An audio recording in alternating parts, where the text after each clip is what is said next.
The surgical light was dying. It flickered once held, flickered again, then steadied into a pale and trembling glow above the operating table at Forward Operating Base Salerno. The generator outside was fighting the Afghan winter, the way it fought it every night, badly, stubbornly, without resolution. Nobody fixed it. There were worse problems at 3:47 in the morning. The doors came open hard. Two soldiers carried her in on a stretcher, moving at the particular speed of men who have already spent the last of their patience on the distance between where they were and where they needed to be. Lieutenant Commander Pierce turned from the supply cabinet and went still.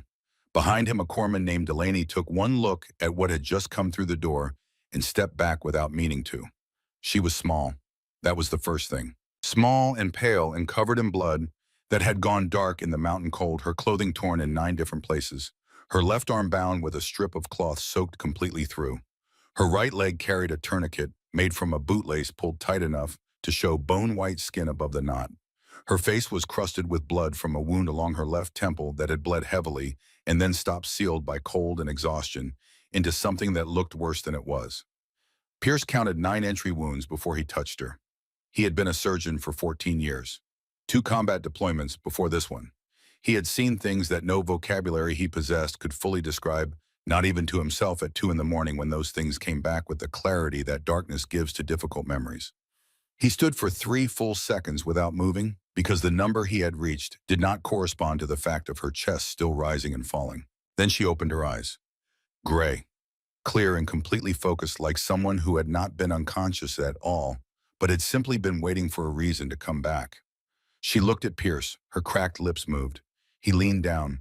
Her voice came in a dry rasp, barely above a whisper, but each word was exact. A set of grid coordinates spoken in the correct format. A number 37, a location, a day, Tuesday. Pierce straightened slowly. He looked at Delaney. Delaney looked back with the expression of a man trying to reconcile 2 things that would not reconcile. The woman on the table closed her eyes. Her hands at her sides were completely still. One of the soldiers who had carried her in would tell this story for years afterward, and he always ended it the same way. He would say that in 10 years of service, he had never been afraid of someone in a hospital bed. He would say he did not know what he had seen that morning. And then he would say she didn't come back because someone saved her. She came back because she decided to. To understand what that means, you have to go back 3 days. 72 hours earlier, the briefing room at FOB Salerno smelled like burnt coffee and damp gear. Small room, 6 folding chairs around a plywood table, a map of Coast Province pinned to the wall with its corners lifting in the dry air. One overhead light that worked and one that didn't. The kind of room where decisions were made that would never appear in any official document, made by men who had learned long ago that most of the important work happened in rooms exactly like this one. 5 men were already seated when the door opened. Chief Petty Officer Calloway sat at the head of the table. 45 years old, broad through the shoulders, with a face shaped by years of places like this, places where the wind was wrong and the dust got into everything, and sleep was something you took in pieces rather than stretches. He had led teams through Fallujah and Ramadi and 3 other locations whose names remain classified, and he ran his operations the same way he had always run them, tight controlled, and with a margin of error he kept as close to 0 as experience could push it. He did not like unverified personnel. He had specific reasons for that. In Mosul 2005, a combat medic attached to his team had frozen at the wrong moment. 18 seconds of paralysis in a doorway. One of Calloway's men had bled out on a street corner before anyone reached him. The medic had been well-trained and well-evaluated and had simply broken when the actual moment arrived, because training and the moment are different things, and some people do not discover the difference until it is too late to matter. Calloway had not fully trusted a medic assignment since. To his left sat Senior Chief Petty Officer Sutherland, 48, with the quiet and deliberate manner of a man who had long since stopped needing to prove anything to anyone in any room. He spoke rarely in briefings. He listened instead, and what he noticed tended to be what no one else had thought to look for. Across the table, Petty Officer Briggs sat with his arms crossed and his chair tilted back. 33, aggressive in the way certain men stay aggressive, past the age when it serves them because it had worked often enough that they never found a reason to develop a second gear.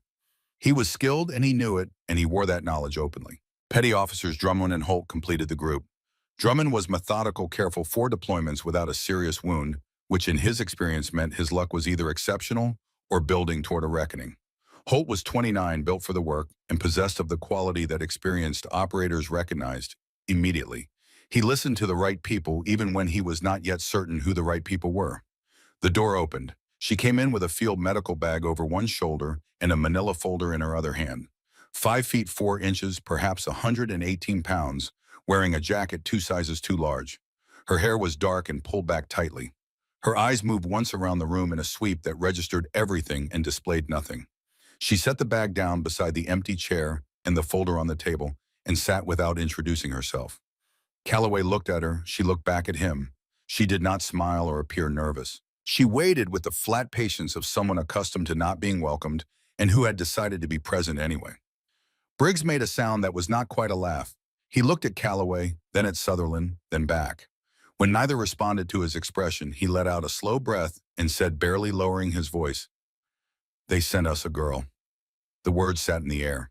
Tessa Cole opened her folder and reviewed the first page of the briefing document. Her expression did not change. Calloway said nothing, but he was watching her, and something in the way she absorbed the statement, not with resentment, not with performance, simply with the flat steadiness of a person who had been navigating this particular obstacle since the first day she put on a uniform, registered in the back of his mind. He filed it. He would return to it. The briefing began. The mission was classified at compartmented level. Target a safe house in the Coast Guard's mountain corridor, built into a fold of terrain that defeated aerial surveillance and made ground approach dangerous. Intelligence assessed a Taliban command cluster was using the location to coordinate a strike on coalition supply lines through Kandahar. The action window was narrow. Approach conditions were poor. Temperature at elevation was running below 20 degrees Fahrenheit, with northwest wind that would complicate any technical work at distance. Tessa's official role was medical coverage, civilian contractor CIIO support program. She would not breach the structure, would not conduct any engagement. Trauma triage at the extraction point and en route. Briggs asked whether they could simply leave the medical slot empty. Calloway told him to read the operations order. Sutherland said nothing, but his eyes moved to Tessa's hands resting flat on the table, and he held that observation for a moment before letting it go. Something about the way they rested, not loose, not tense, but positioned the way a craftsman's hands rest near tools they know well, stayed with him. The briefing ended. The room cleared. Tessa picked up her bag and her folder and walked out last.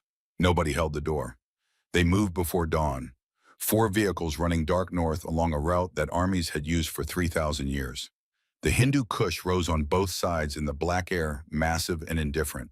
The road was barely a road, more the memory of one worn into the earth by animals and men, and the human insistence on going somewhere, regardless of conditions. Tessa rode in the second vehicle between Sutherland and Holt. She did not sleep.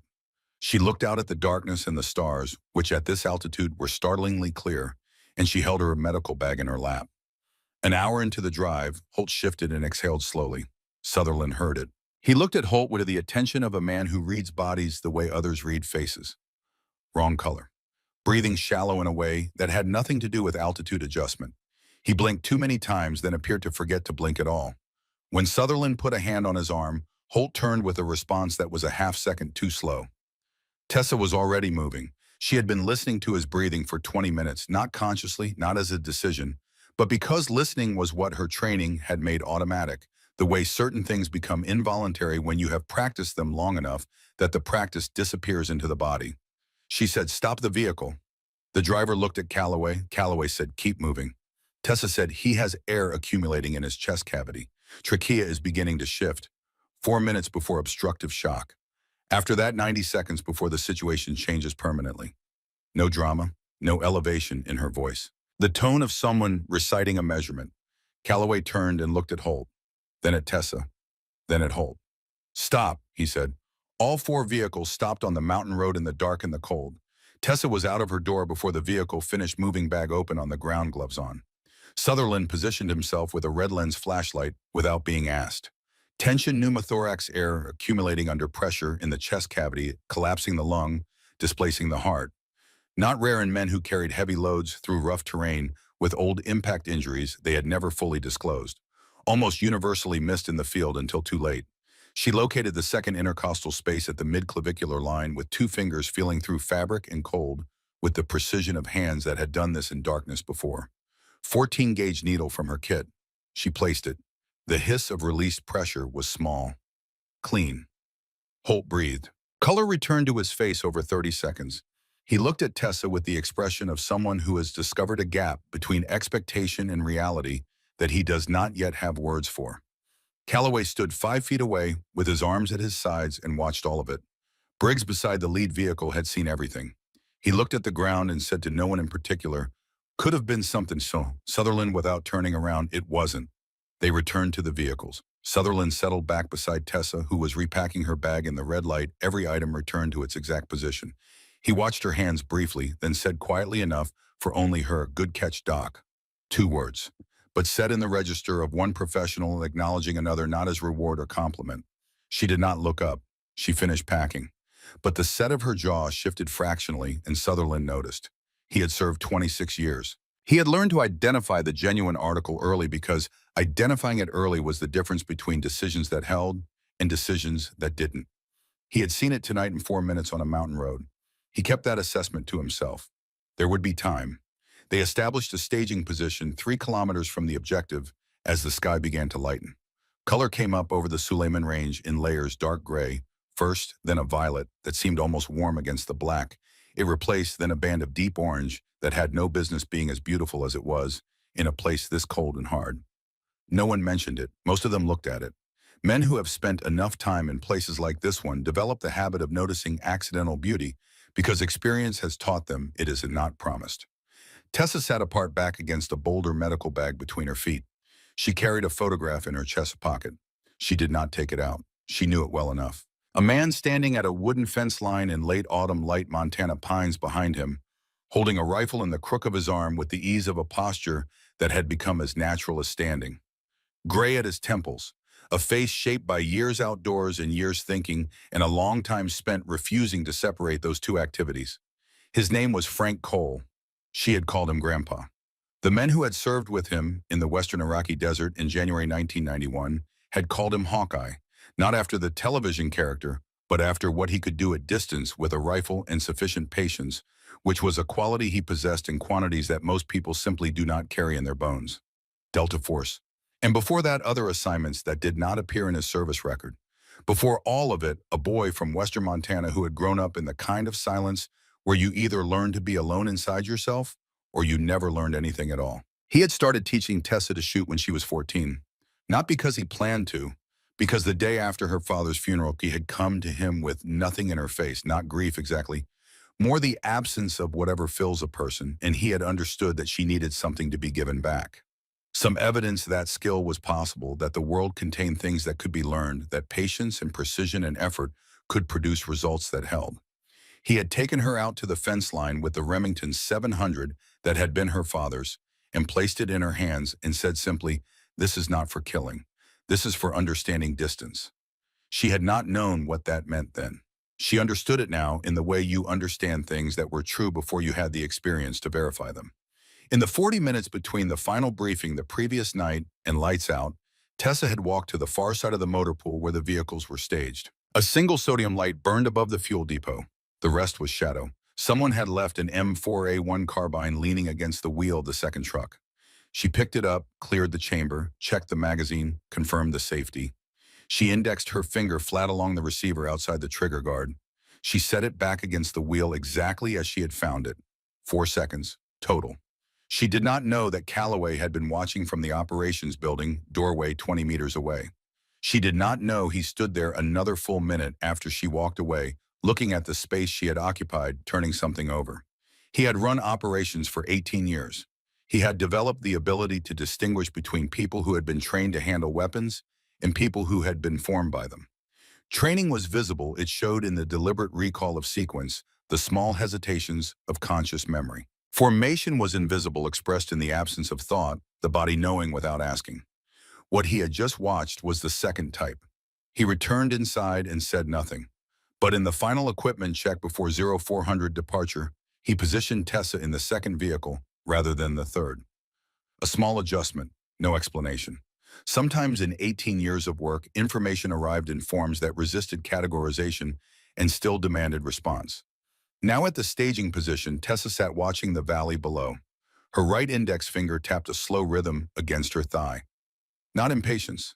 Something else, an internal calibration, steady and unconscious, the way a musician marks time when no one is watching. She was reading the terrain the way she had been taught, not as landscape but as problem.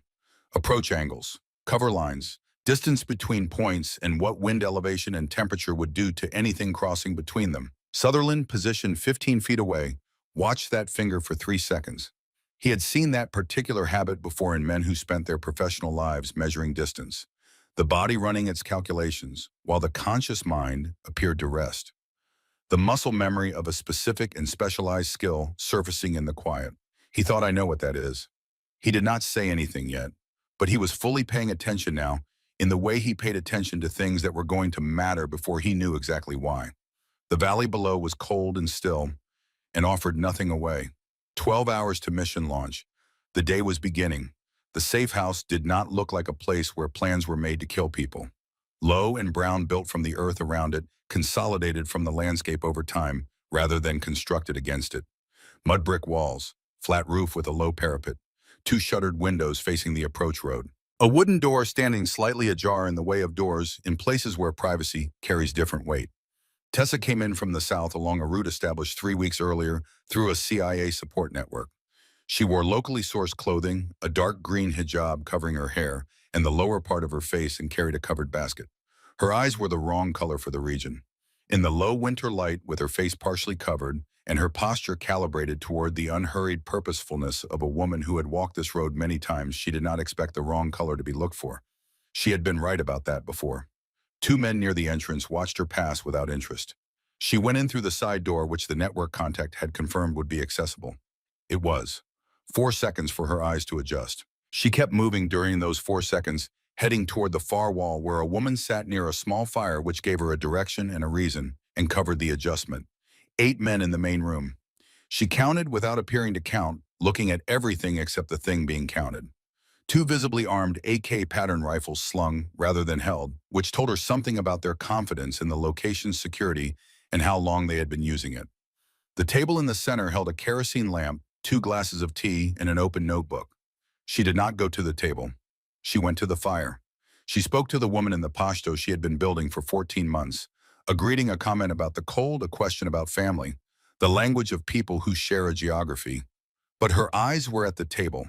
The notebook was open to a page of columns, names in Pashto script, grid coordinates in a standard military format, numbers she assessed as a timeline. She read it in the horizontal sweep pattern Frank had taught her, for reading ridgelines left to right, top to bottom, returning for anything requiring verification. She made one pass, then a second, because the third column was partially obscured by the lamp and she needed to be certain. She committed everything to the structured memory architecture she had been practicing for 3 years, a system using spatial association and rhythmic encoding to preserve information with the fidelity of a photograph. She had constructed the framework during the walk to the structure, during the 2 minutes outside, regulating her breathing and heart rate. One item required a third look. Upper right corner of the page. Different handwriting. English. A name American, and beside it a frequency code. She recognized the name. She held it for 1 second, no longer, then placed it in the framework and moved on. She spent 19 more minutes in the room. She drank tea. She spoke 4 more times to the woman at the fire. She was ready to leave at 18 minutes and waited until 22 because leaving early was its own signal. When she moved toward the door, none of the 8 men looked at her with more than ordinary attention. Outside, the cold hit her face. She breathed it slowly and deliberately. She turned north toward the alley that led to the extraction point. Her earpiece device, smaller than a shirt button, seated in her left ear canal, carried Calloway's voice, exiting, moving to extraction. Copy, 7 minutes. She walked. The alley was narrow-walled on both sides. Mud brick left, grain storage right. Packed dirt floor with a shallow drainage channel. At this hour in this cold, it should have been empty. 40 seconds in, she noticed the quality of the silence. Wrong kind. Not the silence of a place where nothing was happening, but the silence of a place where ordinary noise had been removed. The dogs that were always somewhere in settlements like this one were not audible, gone to ground, disturbed earlier. And beneath the silence, barely there, the specific human sound of people holding their breath. She stopped. 3 seconds. She listened. She turned left through a gap in the wall she had noted on approach, moving at the same pace, purposeful, unhurried, into a narrow connecting passage between 2 structures. through it turning north, adjusting her route. She was 15 meters down the connecting passage when the alley she had left erupted. Automatic weapons fire in an enclosed space eliminates the possibility of other sounds. It fills every frequency simultaneously. She pressed against the wall and held for 4 seconds long enough to understand the fire was not directed at her, then moved before any new position could be established. Calloway in her ear, "Sit rep, where are you? Alternate route, compromised." A pause. How compromised? She thought about who had known the extraction route. 6 people, all cleared, all with operational reasons. She thought about the briefing 3 weeks ago in Kabul, Colonel Harwick, leaning across his desk, hands folded, voice calm. She thought about his eyes, which she had noticed and set aside because she had trusted the man, and trust edits what the eyes report. She thought it was Harwick. She said, going to high ground, re-establishing contact from elevation. Calloway, negative. Return to, she turned the signal off, a small switch inside her collar. The decision took no time at all. The extraction route had been given to Harwick. The men in the alley had known exactly when she was coming and exactly which direction. The instructions to return to extraction were instructions to return to the people who had just tried to kill her. Frank, without ever naming it, had taught her this principle through the stories he told on the porch, stories about moments when the correct choice looked wrong from outside and was only made by people who had learned to trust a specific internal signal. He had called it clarity under pressure. He had said it was rare and could not be manufactured, only recognized. She ran. The first bullet caught her left shoulder 40 meters from the settlement edge. Not the impact, first the rotation. Her body torquing left and down involuntarily, her feet compensating and failing. The shoulder went numb in the way serious injuries sometimes do before they become serious. She stumbled, regained stride in 3 steps, and did not stop. She ran toward the mountain. They followed for 400 meters. In that 400 meters, she was hit 3 more times. The second round took her right forearm through muscle bone intact. The third went through her left side below the last rib, and she categorized the pain and set it aside. The fourth opened her left calf and pulled at her stride without stopping it. 4. She kept the count running and kept running. At the base of the first rock shelf, she found cover behind a boulder and turned. 2 men were 40 meters below her on the slope, moving with the confidence of people who believed she had nowhere to go. She let them come to 25 meters, and she threw a rock to her left. When the nearer man turned toward the sound, she covered the distance. She went up the rock shelf alone. She found him at the top, a spotter positioned to direct the men below rather than engage independently. He had a Soviet-era Dragunov SVD trained on the valley, and he was tracking through it when she came over the shelf from the north. From the angle he had not covered because the north approach required climbing, he had judged too exposed for anyone in her condition to attempt. He had judged incorrectly. She used the rock face in the seconds of surprise that the wrong angle gave her, and the efficiency that Frank had spent 5 years building into her, the kind of close-quarters work he had called practical, which she understood later was the kind of practical developed by people who had done it in places where being slow meant being dead. She checked the Dragunov.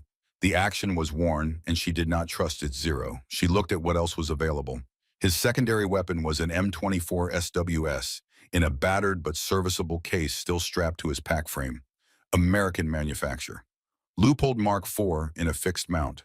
A zero she could read from the adjustment marks. Someone had supplied this Overwatch position with American precision equipment. She filed that alongside the name in the upper right corner of the notebook and picked up the M24. She had 2 minutes before the men below noticed the spotter had gone silent. She used them. Back wounds 5 and 6 found her during the descent, one fragment along the left side of her skull from a shot that missed the important parts by less margin than she cared to calculate. One clean through the upper back near the right shoulder blade from a shooter on the opposite ridgeline who had better range than accuracy. 6. She kept the count and kept moving. She found a position in the rocks on the western slope behind a shelf that gave her left-right cover and required anyone engaging her to thread a gap. The Dragunov fire had stopped. The men on the lower slope were regrouping. Then Sutherland's voice came through the earpiece she had not turned back on. She realized it had reconnected automatically when she came around the north face of the shelf, back within range of the team's signal. His voice was compressed, near the edge of control. "Sniper, northeast ridge. He has the overwatch point. Holt is down." She understood the geometry instantly. The overwatch shelf where Sutherland and Holt had been was exposed to a prepared position on the ridge above. If that position was occupied, the overwatch team was completely visible. Calloway, anyone have a shot? Anyone have the angle? Silence. Sutherland, negative. Pinned down. Holt took one in the femoral area tourniquet, applied we need extraction inside 15 minutes. Calloway, Drummond, Briggs. Can either of you Briggs, negative. No angle from our position. The silence that followed had a specific texture, the texture of a situation that has exhausted its expected options and is waiting for something outside its framework. Tessa looked northeast. She was above the overwatch shelf by approximately 40 meters due to her climb.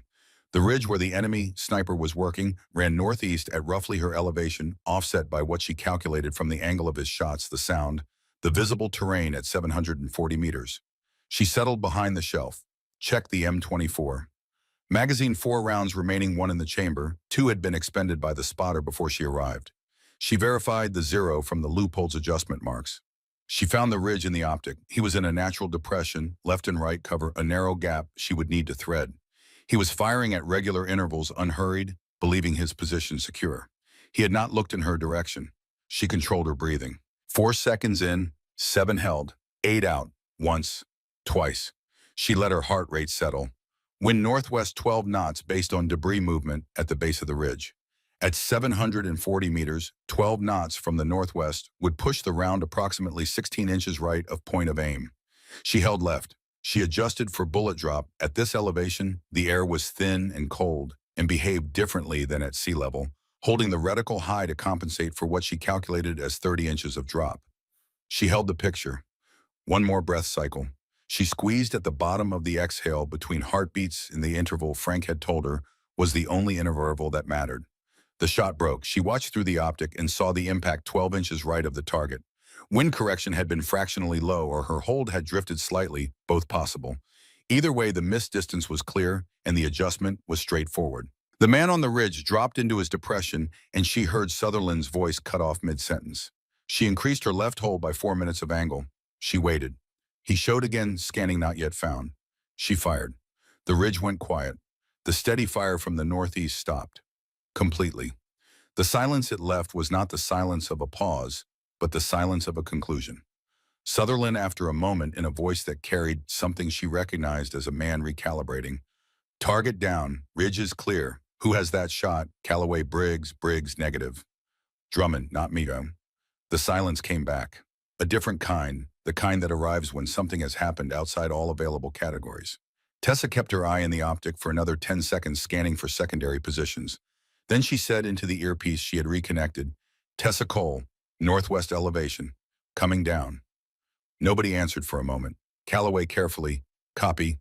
She came down in 5 minutes and crossed to the overwatch shelf where Sutherland was working on Holt, who was pale but breathing correctly and watching her approach. Calloway had covered ground from the south that should have taken 15 minutes in 8.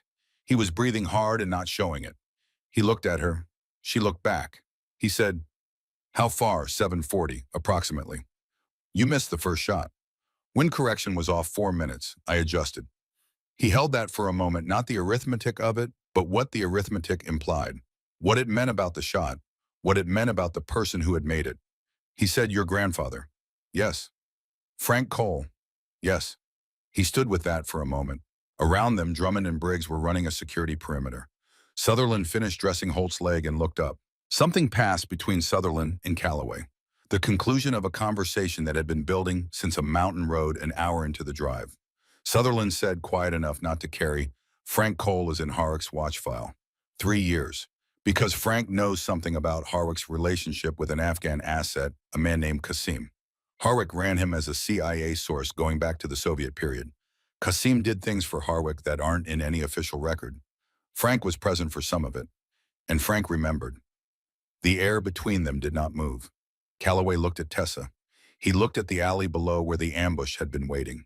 He looked at the ridge. He said low, she was never supposed to come back from this. Sutherland did not answer. The architecture of what had just been established contained its own answer. Harwick had designed the mission. Harwick had provided the extraction route. Harwick had placed Frank Cole's granddaughter inside a Taliban network with information in her head that connected his name to an operation. And the alley had been full of men who knew exactly when she was coming. Then the second counterattack came from the west.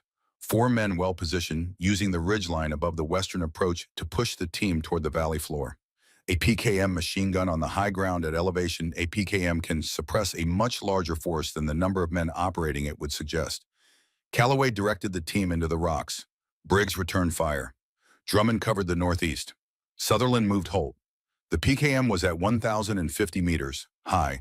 The operator was shifting to track the team as they relocated predictable pattern, shifting, left firing, shifting, back. He was not expecting to be found at that distance in these conditions. Tessa found a position to the south. She settled into it. 1 round in the chamber, 2 in the magazine. Her left shoulder was delivering a continuous signal she was managing by narrowing her focus to what was within her control. She led him by 3 body lengths, added the windage correction from the first shot adjusted for the longer distance, factored the drop substantial at over 1,000 meters in thin air. She fired.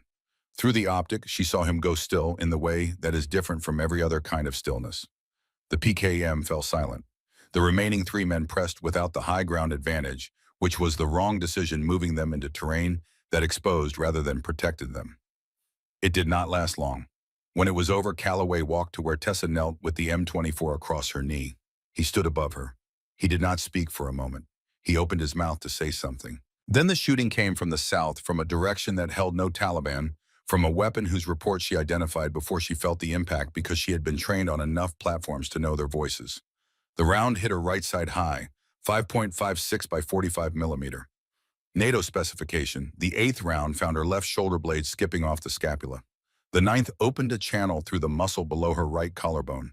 She was already going down when the 9th arrived, and the rocks came up fast, and she put her left arm out, and her left arm did not do what she asked it to. She hit the ground face forward. 6 inches from her face, a brass casing. She looked at it. 5.56 NATO, American ammunition. She thought, I need to remember that. She thought, I need to get up. She thought, with the last organized current of consciousness available to her, FOB Salerno. Northeast. 3 miles. The dark arrived. She moved into it and kept moving. She came back from the dark the way you surface from deep water against resistance, aware of the surface long before you reach it. First cold.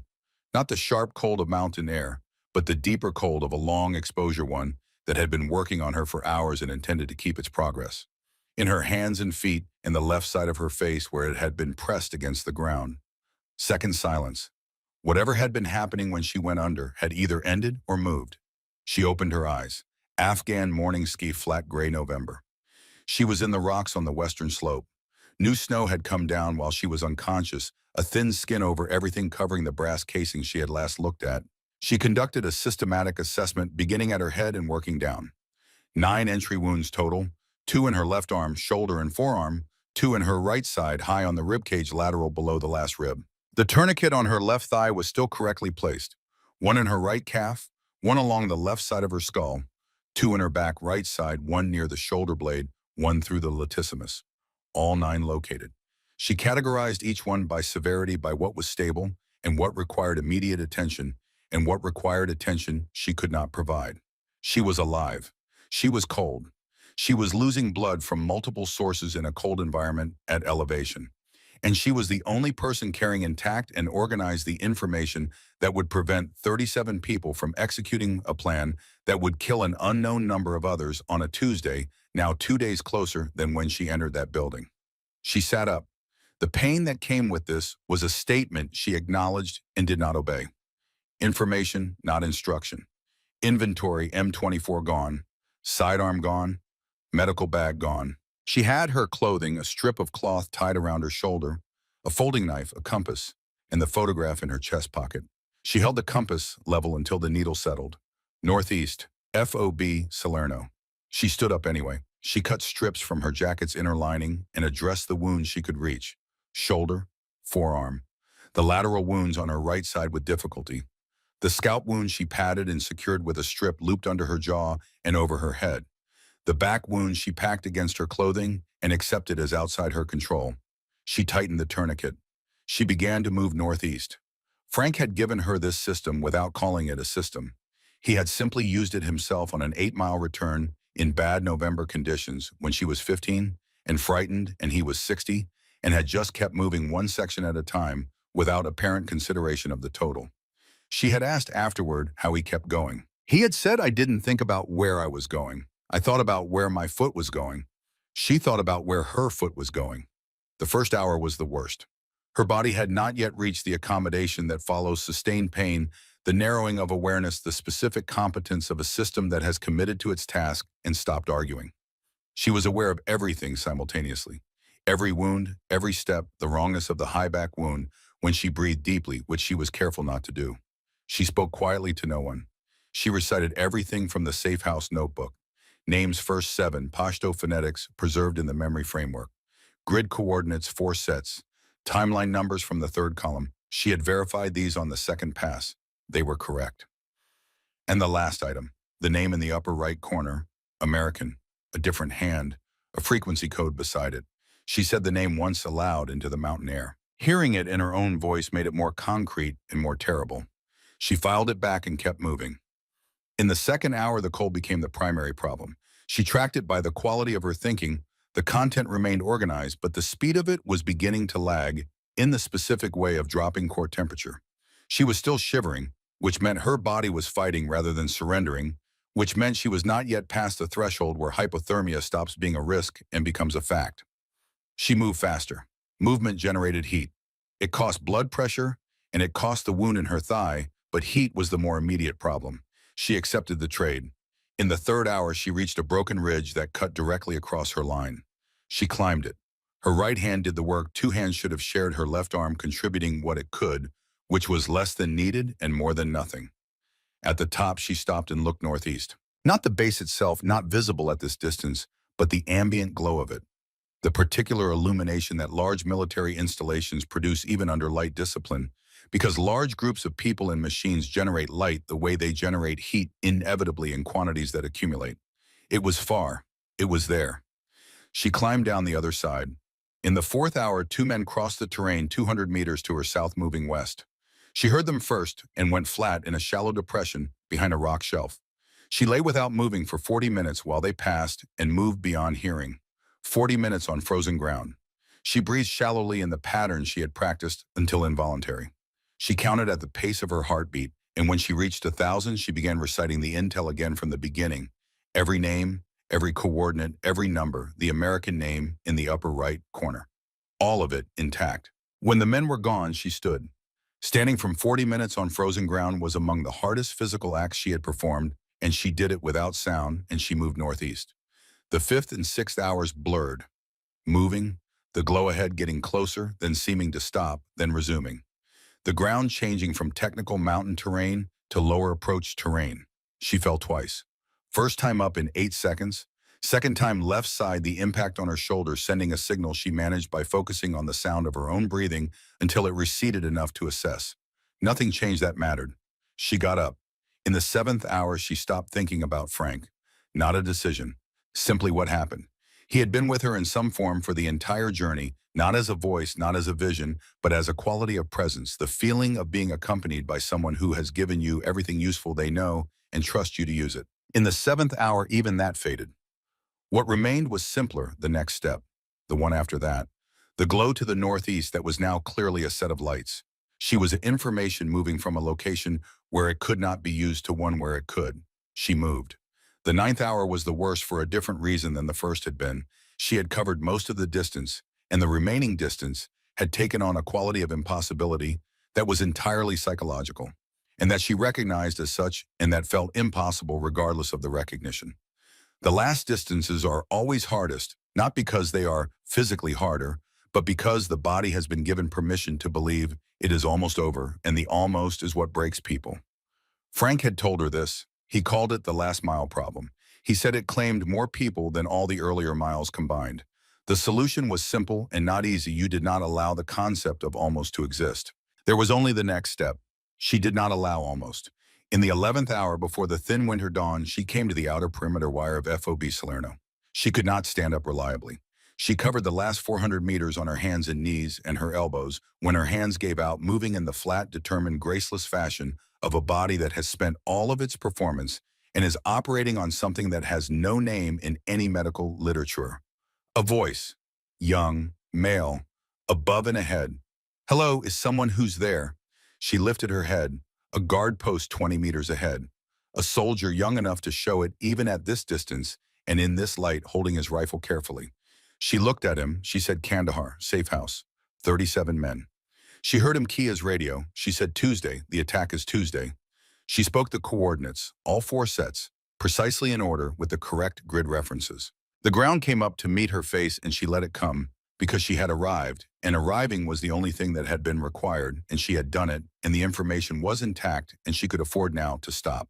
She heard the guard's voice fractured with something between fear and awe saying into the radio, I need a medical team at post 7.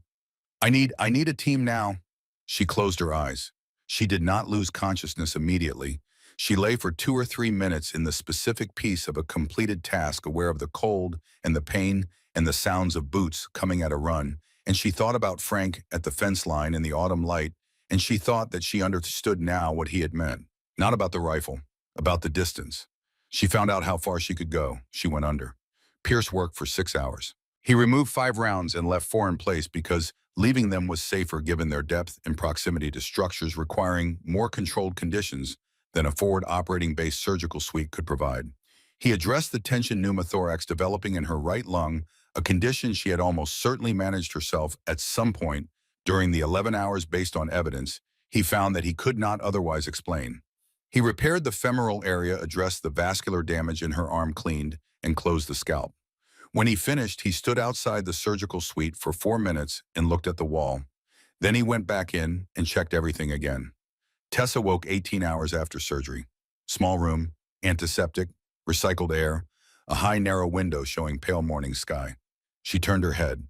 Pierce was in the chair by the door with a document in his hands. She said, the documents. Her voice was wrong, but the words were clear. He looked up. Miss Cole, the documents I brought back. Where are they? You didn't have any documents when they brought you in. I know. She raised her right hand and touched 2 fingers to her right temple. It's here. All of it. I need a recorder and a JAG officer, now. He held her in his gaze for a moment. Then he stood. Calloway came while the NSA analyst was still setting up recording equipment. He stood near the door and looked at her, and she looked at him, and neither spoke for a moment. He was carrying 2 cups of coffee, and he set one on the tray beside her bed without asking. He sat in the chair Pierce had been using. He said, Sutherland said you'd be awake. How is Holt? Out of surgery. He'll keep the leg. A pause. Team is intact. She nodded. The JAG officer arrived, Captain Whitmore, 40s, the careful look of a man woken at an unusual hour for reasons not yet explained. Calloway stayed. She spoke for 40 minutes. Names first, 7 complete Pashto phonetics, then coordinates, then the timeline, then operational details she had assembled from 22 minutes of observation. She spoke at a steady pace with no hesitation and no corrections. The analyst's expression began changing around the 20-minute mark. He stopped typing at one point and simply listened. Then he remembered and caught up. When she came to the final item, she paused.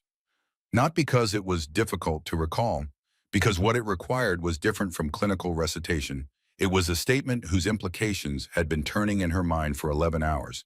She said, upper right corner of the page, different handwriting from the rest, an American name and a frequency code. She gave the frequency code first. Then she said the name. The room went still. Calloway's posture changed in the small way bodies change when they receive information they were half expecting and find the expectation insufficient. Whitmore looked at the analyst. The analyst looked at his recording equipment with the expression of a man considering the rest of his career. Calloway said, say it again. She said it again. He stood and walked to the window, the narrow high window with its pale view of the coast morning, and stood there with his back to the room. Then he turned.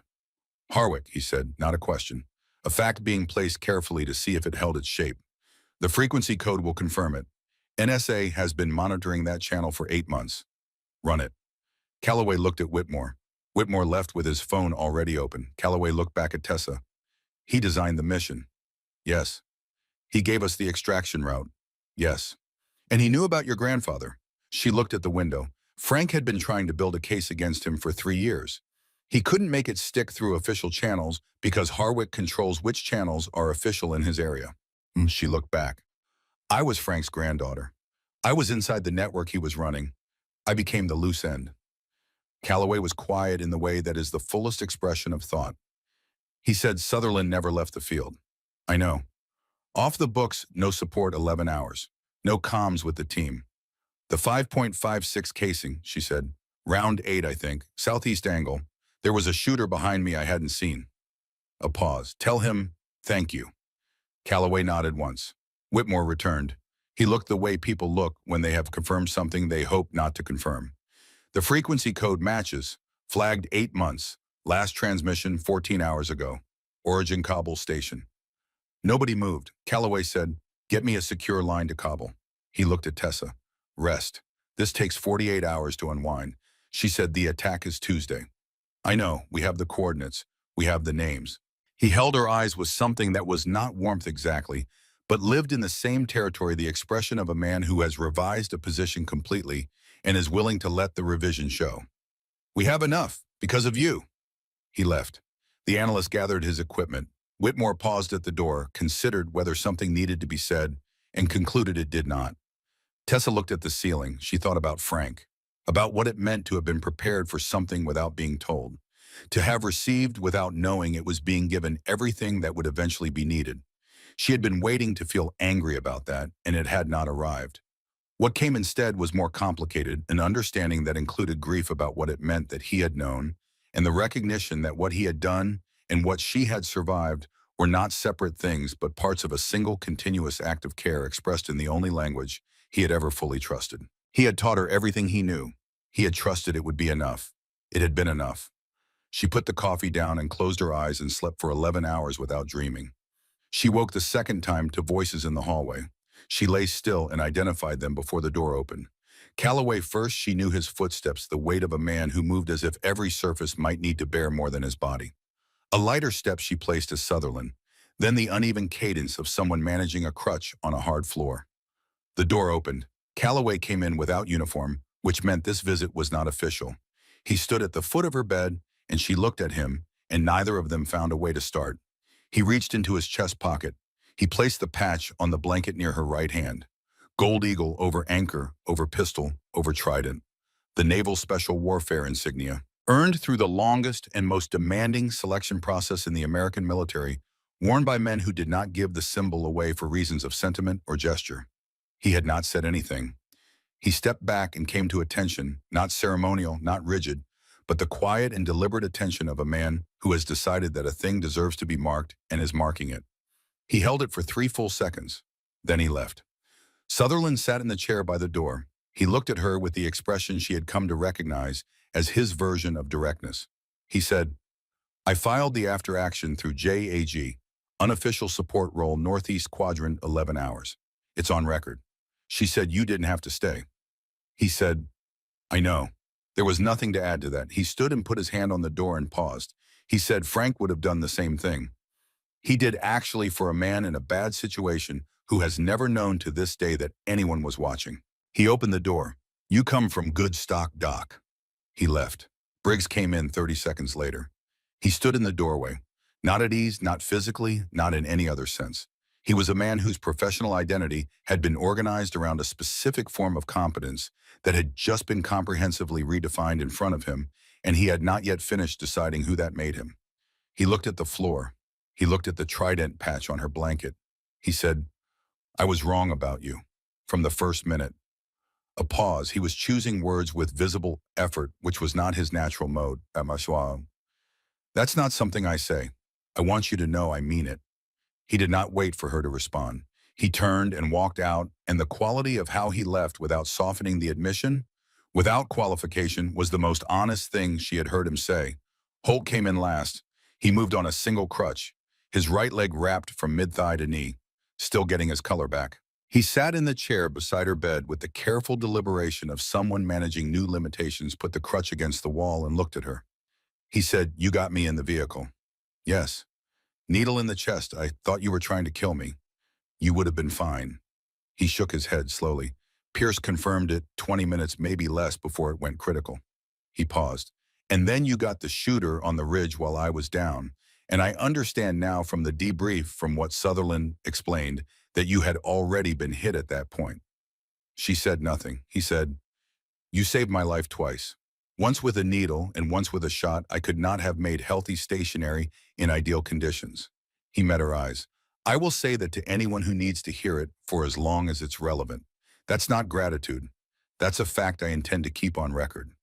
She looked at the trident patch. She said, how's the leg? He said, I'll keep it. She said, good. He stood and picked up his crutch. At the door he paused, the way all of them had paused, as if leaving required one more thing that none of the available languages had a form for. He said, next mission. If you're on it, I want to be on it. He left. The room was quiet. Outside the window, the light was going the brief Afghan afternoon giving way to early November dark. Tomorrow, the investigation would enter its next phase. More officials, more debriefs, the long, careful work of converting what she carried in her memory into something the system could act on. She picked up the trident patch and held it, heavier than it looked. She set it on the tray beside the coffee Calloway had left hours ago now cold, and turned toward the window and let the last of the afternoon light come in. The results came quickly as these things go when the intelligence is precise and the people acting on it have been waiting for a thread to pull. 34 members of the Kandahar network were taken in the 48 hours following Tessa's debrief, 2 more in the following week. The planned attack, 7 men, 2 vehicles, a coalition supply point on the Kandahar Ring Road on a Tuesday morning did not happen. Tuesday came and went like any other day, which is the best possible result of this kind of work and the one that is hardest to point to as evidence of anything, because nothing is the proof of its own prevention. Somewhere on that supply road, soldiers and drivers and engineers who had no way of knowing they had been in danger finished their work and went back to their bases and slept. Qasim was taken at the safe house. He said very little during the initial detention. He asked one question on the first morning through an interpreter in a voice that carried no anger and no plea whether the American woman who had entered the safe house was still alive. When told she was, he was quiet for a long time. Then he said in English with the accent of a man who learned the language from Americans a very long time ago, I am glad. Sutherland heard it from the detention team and remembered it. Colonel Harwick was arrested at Kabul Station on that same Tuesday. He was in his office when the agents arrived a cup of coffee on his desk, and he did not appear surprised. As they placed the restraints, he said, tell the Cole girl, I'm sorry, not for what I did, for what she had to go through to prove it. He did not say more. Nobody asked him to. The investigation that followed was classified at a level that meant most of the people involved would never speak about it publicly, and the public record would contain a version of events accurate in outline and silent on almost every detail that mattered. This is the nature of this kind of work. The absence of a story is sometimes the story. 6 months later, on a morning in May, when the air at Fort Bragg carried pine and cut grass and the particular cleanliness of a well-maintained installation, Tessa Cole stood at the front of a classroom.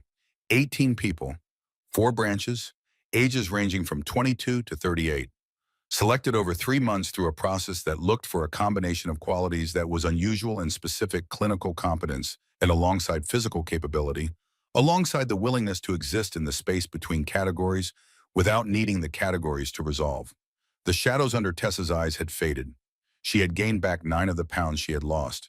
She stood with both things she was not one, and then the other, not alternating, but both present simultaneously the way a thing is when it has been tested and found to be what it claimed. On the board behind her, in her own handwriting, Integrated Combat Medicine Class, 001.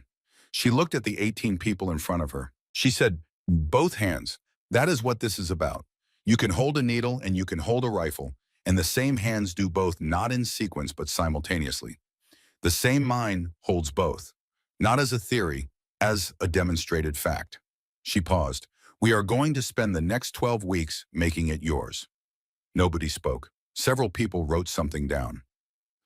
A young specialist in the second row looked at her with an expression. She recognized the expression of a person who has found the right room and knows it. That evening in her quarters, she sat on the edge of her bunk for a while before dialing. Her mother answered on the second ring. They talked for 22 minutes. Tessa said she was fine. She said the shoulder was mostly healed. She said she was teaching. Her mother said, I hear something different in your voice. Tessa said, good different or bad different? A pause. Her mother said, I think your father would have been proud. I know your grandfather is. Tessa looked at the window. Outside, the pine trees were dark against a sky that had a few stars showing through the cloud cover, fewer than the mountain had offered, fewer than that altitude where the universe presents itself with unmediated clarity. But some, enough. She said, I know. After she hung up, she sat in the quiet for a while. Then she went to bed and slept the way she had been sleeping for several weeks fully without interruption, with the particular rest that comes to people who have stopped carrying something they had been carrying for a long time. At 5:45 the next morning, she was at the range. The M24 was Frank's, shipped to her in Germany while she was still in the hospital in a hard case that arrived with no return address and a single sheet of paper on which was written in his handwriting, "Only yours now." She settled into the prone position.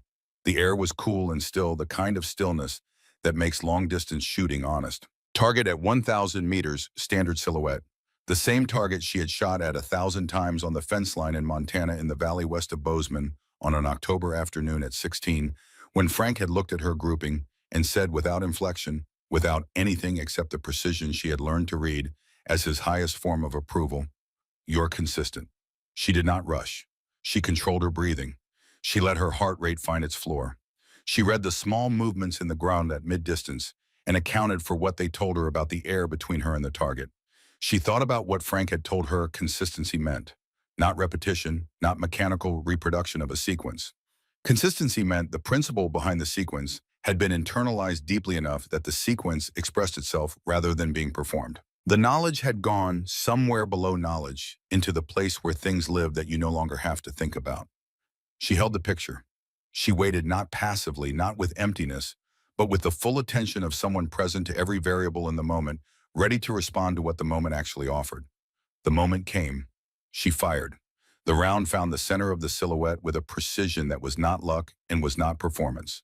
It was the expression of everything given to her and everything she had done with what was given, the long chain connecting a man at a fence line in Montana in the autumn of a year when his granddaughter needed something to be put back into the world, and the person that chain had built across the years and the tests in the distances covered.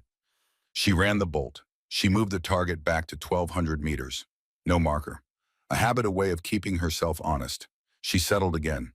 Breathing, heart rate, wind. She thought about what Frank had said when she was 14, and the rifle had been too heavy, and the distance had seemed impossible, and she had looked at him and asked whether she would ever be able to reach that far.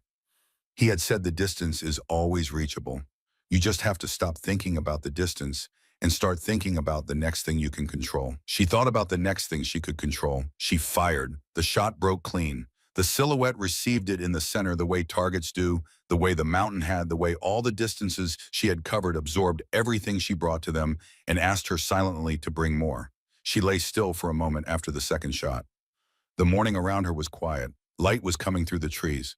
Behind her, the installation was beginning its day vehicles, voices the rhythms of a large organization moving from rest toward work. In 4 hours, she would stand in front of 18 people who were going to learn what both hands meant.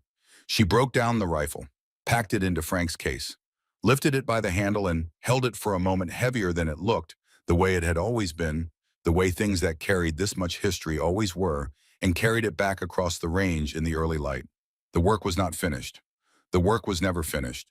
There was always another class, another deployment, another Tuesday somewhere on a road that would stay safe because of what people like her carried in their hands and their heads and the long, quiet, unthanked discipline of their daily preparation. She walked back. She was ready.